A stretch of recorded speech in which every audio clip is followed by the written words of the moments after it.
ಕಾಫಿನಾಡು ಭಾಗದಲ್ಲೂ ಕೂಡ ಭಾರೀ ಮಳೆ ಮುಂದುವರೆದಿದೆ. ಕೇವಲ ಮಳೆ ಮಾತ್ರ ಅಲ್ಲ, ಗಾಳಿ ಸಹಿತ ಮಳೆ. ಚಿಕ್ಕಮಗಳೂರಿನ ಮೂಕ್ತಿಹಳ್ಳಿ ಬಳಿ ಹೆಮ್ಮರವೊಂದು ರಸ್ತೆಗುರುಳಿದೆ. ಪರಿಣಾಮ ರಾಷ್ಟ್ರೀಯ ಹೆದ್ದಾರಿ 174 ಬಂದ್ ಮಾಡಲಾಗಿದೆ. ಮೂಡಿಗೆರೆ, ಶೃಂಗೇರಿ, ಎನ್ನಾರ್ಪುರ, ಕೊಪ್ಪ ಮಾರ್ಗ ಬಂದ್ ಆಗಿದೆ. ಕಿಲೋಮೀಟರ್ ಗಟ್ಟಲೆ ಟ್ರಾಫಿಕ್ ಜಾಮ್ ಉಂಟಾಗಿದೆ. ವಾಹನ ಸವಾರರು ಪರದಾಡುವಂತಾಗಿದೆ.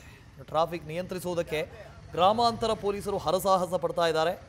ಮರ ಬಿದ್ದ ಪರಿಣಾಮ ಕಂಬ ಮುರಿದು ವಿದ್ಯುತ್ ಸಂಪರ್ಕವೂ ಕೂಡ ಕಟ್ಟಾಗಿದೆ. ಪುಷ್ಯ ಮಳೆ ವಿಪರೀತವಾಗಿ ಸುರಿತಾ ಇದೆ. ಯಾವ ಭಾಗವನ್ನು ಬಿಡ್ತಾ ಇಲ್ಲ. ಮಲೆನಾಡು ಭಾಗವನ್ನು ಬಿಡ್ತಾ ಇಲ್ಲ, ಕರಾವಳಿ ಭಾಗವನ್ನು ಬಿಡ್ತಾ ಇಲ್ಲ. ವಿಪರೀತವಾಗಿ ಮಳೆ ಆಗ್ತಾ ಇದೆ. ಕಾಫಿನಾಡು ಚಿಕ್ಕಮಗಳೂರಿನಲ್ಲೂ ಕೂಡ ಭಾರೀ ಮಳೆಯಾಗಿದೆ.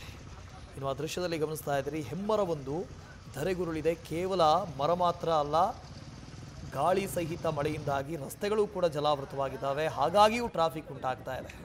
ಸೊ ಇಲ್ಲಿ ಕಿಲೋಮೀಟರ್ ಗಟ್ಟಲೆ ವಾಹನಗಳು ನಿಂತಿದ್ದಾವೆ. ಚಿಕ್ಕಮಗಳೂರಿನ ಮೂಕ್ತಿಹಳ್ಳಿಯ ಬಳಿ ಬೃಹತ್ ಮರವೊಂದು ರಸ್ತೆಗುರುಳಿರೋದು ಬೇರೆ ಬೇರೆ ದೃಶ್ಯಗಳಲ್ಲಿ ಗಮನಿಸ್ತಾ ಇದ್ದೀರಿ. ಒಂದು ಕಡೆ ಮಲೆನಾಡಿನ ದೃಶ್ಯ, ಕರಾವಳಿಯ ದೃಶ್ಯ, ಜೊತೆಗೆ ಒಂದಷ್ಟು ಬಯಲುಸೀಮೆಯಲ್ಲೂ ಕೂಡ ಮಳೆ ಆಗ್ತಾ ಇದೆ. ಶಿವಮೊಗ್ಗದಲ್ಲಿ ಅಣೆಕಟ್ಟುಗಳು ಭರ್ತಿಯಾಗ್ತಾ ಇದೆ. ಉತ್ತರ ಕನ್ನಡ ಜಿಲ್ಲೆಯಲ್ಲಿ ಸಾಕಷ್ಟು ಅವಾಂತರ ಸೃಷ್ಟಿಯಾಗಿದೆ. ಕರಾವಳಿ ಭಾಗ ಉಡುಪಿ ಜಿಲ್ಲೆ, ಅಲ್ಲೂ ಕೂಡ ವಿಪರೀತ ಮಳೆ ಆಗ್ತಾ ಇದೆ. 2 ದಿನಗಳಿಂದ ರೆಡ್ ಅಲರ್ಟ್ ಘೋಷಣೆ ಮಾಡಿದ್ದಾರೆ.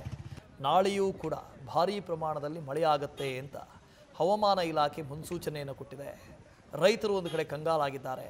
ಕಾಫಿ ಬೆಳೆಗಾರರು, ಅಡಿಕೆ ಬೆಳೆಗಾರರಂತೂ ದಿಕ್ಕು ತೋಚದಂತಹ ಪರಿಸ್ಥಿತಿಯಲ್ಲಿದ್ದಾರೆ. ಕಾಫಿ ಗಿಡದಲ್ಲಿಯೇ ಕೊಳೆ ರೋಗ ಬಂದು ಹಾಳಾಗ್ತಾ ಇದೆ.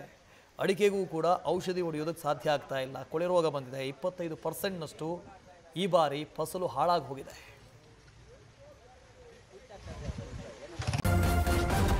ನ್ಯೂಸ್ ಫಸ್ಟ್, ನಿರ್ಭೀತಿಯಿಂದ ನಿಮ್ಮ ಪರವಾಗಿ.